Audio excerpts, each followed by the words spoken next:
작품이 전달되는 행복이라는 제목으로 사도행전 3장 1절에서 3절 말씀, 10절 말씀을 가지고 하나님 말씀을 증거하도록 하겠습니다.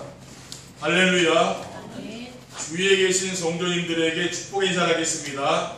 참 행복해 보이십니다. 참 행복해 보이십니다. 세상을 행복하게 만드는 해피 바이러스가 됩시다. 세상을 행복하게 만드는 해피 바이러스가 됩시다. 지난 주일에 날마다 작품을 전달하는 행복이란 말씀을 주신 하나님이 오늘은 현장에 작품이 전달되는 행복이란 말씀을 주셨습니다. 작품을 전달한다는 것은 자신이 누리고 있는 임마누엘의 축복을 사람들에게 전달하는 것이라고 했습니다. 그러므로 날마다 작품을 전달하는 행복한 삶을 살려면은 나만의 임마누엘의 축복을 누리는 비밀이 있어야 되고 하나님의 말씀으로 현장을 볼 수 있는 눈이 있어야 하며 나와 함께 하시는 하나님의 증거를 찾아 전달해야 된다고 했습니다. 그러면은 세상에 부러운 사람이 없을 만큼 행복하고 하나님 나라가 임하며 흑암의 저들이 떠나가고 주변 사람들이 부러워하며 따라오는 전도가 되어지고 제자가 나온다고 했습니다. 이것이 바로 현장에 작품이 전달되는 행복입니다. 정말 내가 임마누엘을 누리고 있으면은 주변 사람들에게 전달되는 것은 시간 문제인 줄 믿습니다. 첫 번째, 현장에 작품이 전달되는 행복이란 무엇입니까? 가깝게 지내는 사람들이 내가 누리는 임마누엘의 관심을 보이는 것입니다. 구원받은 성도들이 누려야 할 최고의 축복은 무엇입니까? 우리와 함께 하시는 하나님을 누리며 사는 것입니다. 왜냐하면은 부활하신 그리스도께서 마지막으로 약속하신 말씀이 볼지어다 내가 시작한 날까지 너희와 항상 함께 있으리라. 마태복음 28장 20절 말씀입니다. 그러므로 행복한 삶을 원하면은 삶 속에서 나와 함께 하시는 증거를 찾아 누리며 전달하는 생활을 해야 됩니다. 그것이 바로 날마다 작품을 전달하는 행복과 전도자의 삶입니다. 왜 주변 사람들이 내가 누리는 임마누엘 축복에 관심을 보이겠습니까? 그것은 날마다 정시배를 누리며 자신이 누리는 그리스도를 작품으로 전하기 때문이죠. 그리고 사람들과 경쟁하거나 싸우지 않고 양보하며 사람들을 이해하고 배려하기 때문입니다. 그리고 무엇인지 모르지만 영적인 힘이 느껴지는 거죠. 그리고 여유가 있으며 평안함이 있기 때문입니다. 그리고 내 마음속에 이루어진 하나님 나라가 현장으로 확산되는 것입니다. 하나님의 나라는 그리스도를 마음에 모신 사람의 마음에 먼저 이루어집니다. 그리스도의 비밀을 알고 마음에 영접하게 되면 하나님의 나라가 임하는 것이죠. 어떤 하나님 나라입니까? 로마서 14장 11절에 하나님의 나라는 먹는 것과 마시는 것이 아니요 오직 성령 안에 있는 의와 평강과 희락이라고 했어요. 그러면은 자신의 마음속에 이루어진 하나님 나라가 현장으로 확산되면 어떤 일을 합니까? 항상 기뻐하고 쉬지 않고 기도하며 범사에 감사하며 사는 거죠. 이렇게 사람이 바뀌어지는 겁니다. 어떤 일을 만나든 늘 감사하며 그렇게 살아가는 거죠. 그리고 누구를 시기하거나 사람들과 갈등하며 서로 견제하거나 다투지 않습니다. 그럼 어떻게 합니까? 협업하는 거죠. 서로 돕는 겁니다. 그리고 혼자서 누렸던 의도의 축복이 함께 누리는 임마누엘로 바뀌는 것입니다. 매일매일 강단 메시지를 신청하는 정시예배를 드리며 의도의 축복을 누리고 현장에서 만나는 사람들에게 전달하면은 함께 누리는 임마누엘의 축복을 누리게 됩니다. 그리고 현장에서 말씀 운동으로 치유 역사가 일어나는 것입니다. 날마다 작품을 전달하는 행복한 전도자의 삶을 살면은 현장에서 말씀 운동이 시작되죠. 그리고 치유 역사가 일어나게 됩니다. 오늘 본문 말씀에 보면은 성전 위문에 앉아 구걸하던 사람이 그리스도의 이름으로 일어나 걸었습니다. 사도행전 3장 6절에 은과 금은 내게 없거니와 내게 있는 이것을 내게 주노니 나사렛 예수 그리스도의 이름으로 일어나 걸으라 그랬어요. 내게 있는 것을 내게 준다고 했습니다. 그리고 빌립이 사마리아의 성에 들어가서 그리스도를 증거하니 더러운 귀신들이 떠나가고 중풍병자들이 치유됐습니다. 사도행전 8장 7절에 8절이죠. 많은 사람에게 붙었던 더러운 귀신들이 크게 소리를 지르며 나가고 또 많은 중풍병자와 못 걷는 사람이 나으니 그 성에 큰 기쁨이 있었다고 했습니다. 그리고 사도 바울 일행이 바보섬에 들어가서 그리스도를 증거하니까 어떻게 됐습니까? 사도행전 13장 4절에 12절이죠. 바울이라고 하는 사울이 성령이 충만하여 그를 주목하고 이르되 모든 거짓과 악행이 가득한 자요 마귀의 자식이요 모든 의의 원수요 주의 바른 길을 곱게 하기를 그치지 아니하겠느냐라고 했습니다. 그러니까 무당이 이제 박수무당이 돌아오게 됐죠. 그리고 사도행전 16장 16절 18절에 보면은 점술인이 돌아오지 않습니까? 바울이 심히 괴로워하여 돌이켜 그 귀신에게 이르되 예수 그리스도의 이름으로 내가 내게 명하노니 그에게서 나오라 하니 귀신이 즉시 나오니라 했잖아요. 그리고 에베소 지역에 가서 2년 동안 두란노 서원에서 말씀 운동을 펴니까 어떤 일이 일어났습니까? 우상 숭배하는 사람들이 돌아온 거죠. 마술행하던 많은 사람이 그 책을 모아가지고 와서 모든 사람 앞에서 불사르니 그 책값을 계산한 즉 은 5만이나 되더라. 이와 같이 주의 말씀이 힘이 있어 흥망하여 세력을 얻으리라고 했어요. 그러니까 이런 우상 섬기는 사람들이요 주의 말씀을 듣고 다 돌아오게 되고요. 두 번째, 현장의 작품이 전달되는 행복한 삶을 살리면 어떻게 하면 됩니까? 날마다 임마누엘의 축복을 누리며 1일 3장을 할 수 있어야 됩니다. 저는 혼자 있는 시간에 받은 말씀을 정리하며 위대의 축복을 드리고 있습니다. 그래서 화요집회 메시지를 주로 이제 묵상하고 이렇게 하는데요. 첫 번째 메시지 제목이 1일 3장이었고 두 번째 메시지는 현장 3장이었습니다. 메시지를 정리해보니까 매일 중요한 사람들에게 3번 이상 하나님을 바라볼 수 있도록 하라는 것이었습니다. 그래서 저는 이 말씀을 듣고 아멘이 되었습니다. 정말 누구든지 하루 3번씩 하나님을 바라보는 시간을 갖게 되면은 재창조의 역사가 일어나는 것입니다. 그래서 1일 3장을 해야 되는 거죠. 아침에는 정시예배를 드리며 붙잡은 언약과 미션과 비전의 말씀을 전달하면 되는 것입니다. 그리고 낮에는 삶 속에서 실천할 미션과 기도 제목을 찾아서 전달하면 됩니다. 그리고 밤에는 하루 동안 현장에서 누렸던 임마누엘의 축복을 찾아 전달하면 되는 것이죠. 그래서 저는 강단에서 선포되는 말씀이 성취되는 것을 보면서 임마누엘의 축복을 드리고 있습니다. 강단에서 제가 선포한 말씀이 우리 성도들의 삶 속에서 성취가 되는 것이죠. 어떻게 할 수 있습니까? 정시예배를 지금 드리는 성도들의 삶이 치유되고 변화되는 모습을 보면서 알 수가 있는 것이죠.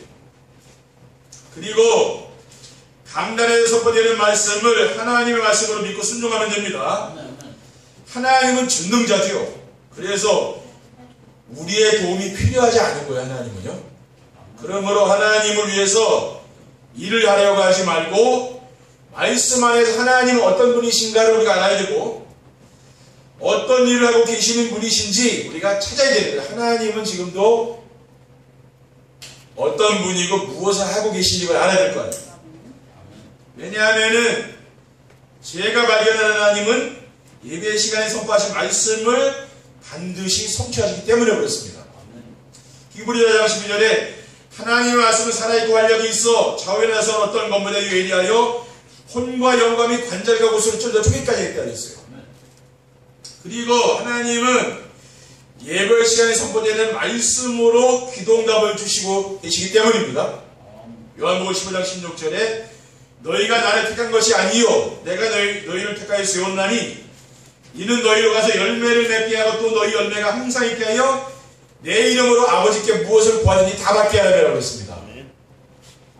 그리고 하나님은 예배 시간에 선포된 말씀으로 구원 사역을 이루시기 때문입니다.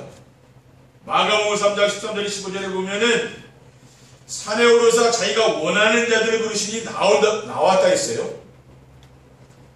이에 12를 세워줬으니 이는 자기와 함께 있게 하시고 또 보내사 전도도 하며 귀신을 내쫓는 권능도 가지게 하라 심의라고 했습니다. 그리고 현장에 모든 사람들에게 그리스도가 필요함을 믿고 선포하면 됩니다. 세상 모든 사람들은 그리스도가 아니면 절대 해결할 수 없는 영적 문제가 있는 거죠. 이 영적 문제로 말미암아 모든 문제가 발생하는데요.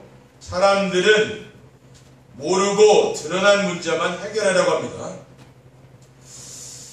그래서 세상은 발전하는 것처럼 보이지만 문제는 더 많아지는 겁니다.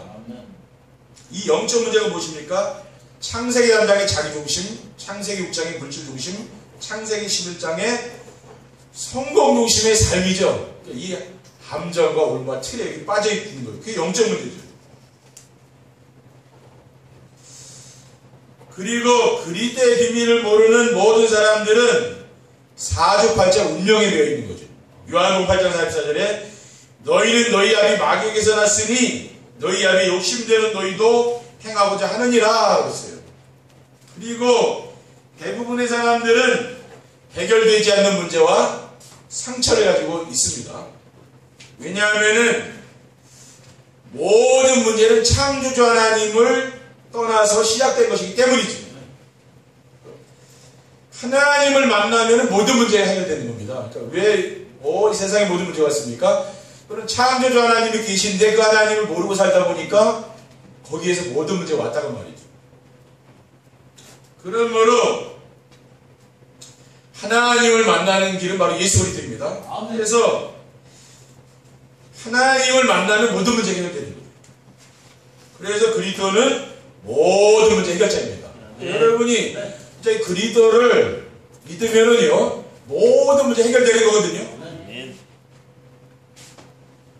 그런데 세상 사람들은 왜 인생산에 고통스럽고 힘듭니까? 그리스도를 모르기 때문에 모든 문제가 다 온 거 아니에요.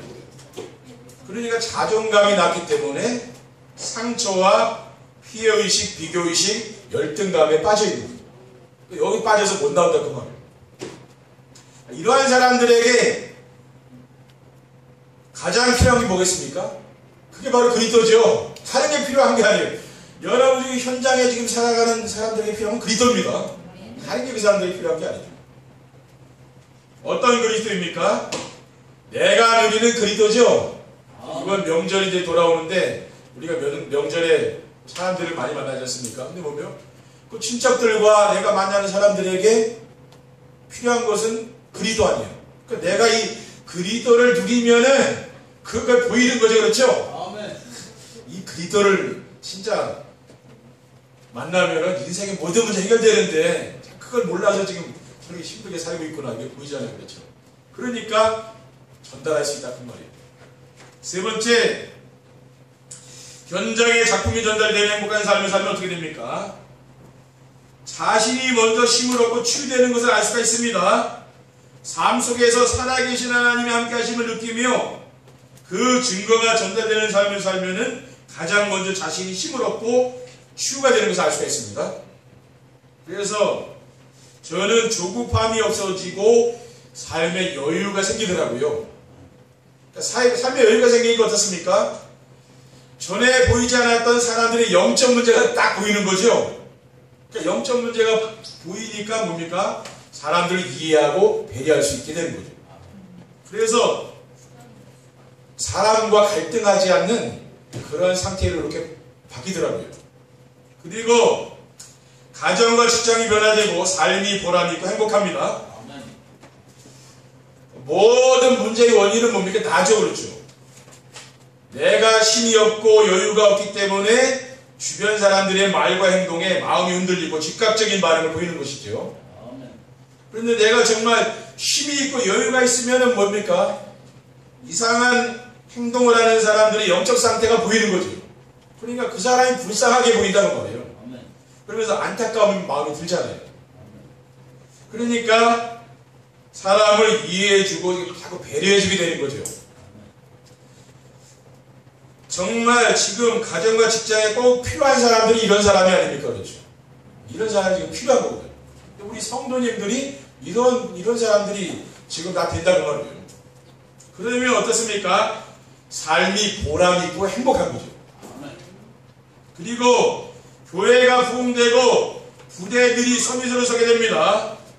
저는 우리 교회가 부흥되어서 강화적인 우상론을 치유하고 수도권을 살리며 세계복음화의 모델적인 교회가 되었으면 좋겠다는 그런 마음을 가지고 있습니다. 그러나 우리 교회를 부흥시키기 위해서 어떤 프로그램을 들여오거나 인본주의적인 방법을 동원하고 싶지는 않습니다. 왜냐하면 그리스도의 복음이 아닌 다른 방법으로 이루어진 부흥은 오래갈 수 없다는 거죠. 그리고 세상을 변화시킬 수 없다는 말이에요. 지금 기독교인들이 우리나라에 많지 않습니까? 근데 세상을 바꿉니까? 그렇죠? 세상을 못 바꾸잖아요. 그래서 저는 지금처럼 우리가 오직 그리스도의 복음을 붙잡고 전도자의 삶을 지속하면 하나님께서 시간표가 되면은 교회를 부흥시켜 주시고 우리 후대들이 시대를 살리는 영적 서밋, 기능 서밋, 문화 서밋으로 세워질 줄 믿습니다. 그래서 우리 성도님들이 이제 이번 주간은 명절인데요.